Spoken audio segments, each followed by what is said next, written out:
Hey everyone, we're going to be making cinnamon rolls. Yeah, let's do it. Okay, so what you need to start off with is like 2.5 cups of flour. I'm using bread flour. I probably should have used all-purpose, but that's whatever. That's fine. And you're going to need 2 tablespoons of sugar, 1 teaspoon of salt. I'm using a packet of instant yeast, and then your cinnamon sugar filling, which is 2 tablespoons of sugar and 1 teaspoon of ground cinnamon. And then you're going to need a cup of milk. So first thing we're going to do is we're going to heat the milk. All right, now that my milk's at about 100 degrees, we're going to add our yeast and our sugar, because you got to give that yeast something to eat, and then you mix it. You just basically mix till it's combined. Now, instant yeast, you don't have to bloom. If you're using active, you can let it bloom for about 5 minutes in a heat-proof bowl, heat-proof cup like this. I'm just using a measuring cup. I always seem to fail to forget something, guys. So with your flour, you want to put your salt in it. This is kind of like the bread video, but we're going to add some cinnamon to it. Ooh, cinnamon bread. Let me know in the comments below what you think about cinnamon bread. And I also forgot, you want to get yourself a tablespoon of melted butter. This is kind of hot, so you want to put it into the flour, not into your yeast mixture. So let's go ahead and do that now. I melted this off camera. Put the butter in. Then you put your yeast mixture in. And then once you get it all out, you just want to stir it. Yeah, any type of dough you're making, you can always add more flour. You can't take it out. Like in my situation here, I'm going to have to get more flour. So what I normally do, and I just throw a pinch on there, and then you just kind of slowly knead it in. You get it all over the dough, and then you do that. You just slowly knead it in. You want to do this for about 5 minutes. After 5 minutes, it'll become pretty smooth, and you just put a little grease or a little oil. I'm just using regular vegetable oil. Put it in there. Then you let this proof for about 20 to 30 minutes, or doubled in size in a warm area. So while you're waiting for your dough to proof, go ahead and set your oven to 350 degrees. Okay, so about 20 to 30 minutes went by. We're going to get our dough ball out. You want to kind of shape it into a rectangle, but you don't want to press hard. You just want to kind of gently stretch it out. I'd say it's about maybe ½ an inch thick.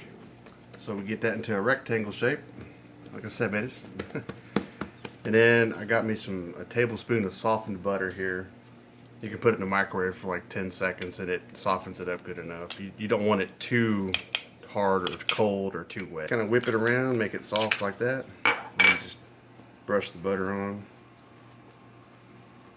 The butter will make not only taste really good, makes the cinnamon sugar stick. Now we take our cinnamon sugar mixture, little as much as you want, it don't matter.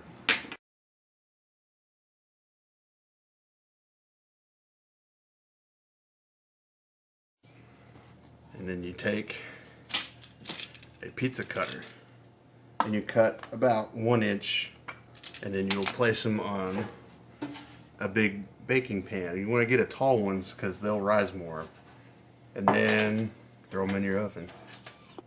I totally forgot one step. You're supposed to let it proof for another 20 minutes, so you can get yourself a piece of plastic wrap or like oh, my oven's preheated. And then you get like yourself a towel or just something to cover these up. So I'm going to put some plastic on this. Alright, they're doubled in size, and then we're going to put them in the oven for about 25 minutes.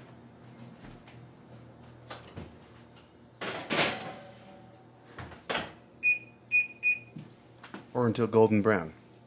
And while we're waiting to do that, I'm going to show you how to make a nice icing. Real simple powdered sugar icing. Okay, so I got here another tablespoon of butter. You're going to need a lot of butter for this, but it's delicious. A full teaspoon of powdered sugar. And then about a teaspoon of milk.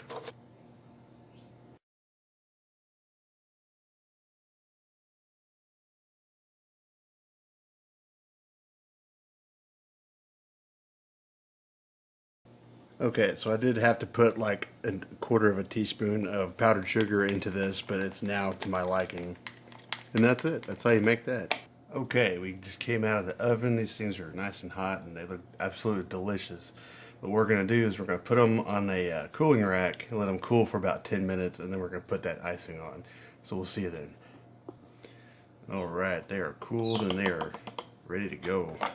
Got the icing here, and I ended up doubling it up, but it's the same exact recipe. And you take it, just spread it on there. I may not have enough. Anyway, you spread it around, and if it's too hot, the icing will fall off. So that's why you gotta give it like 10 minutes to cool down. You spread it around there, get it on there as much as you can. I do not make enough icing. That's terrible. We gotta try it. So let's give it a try.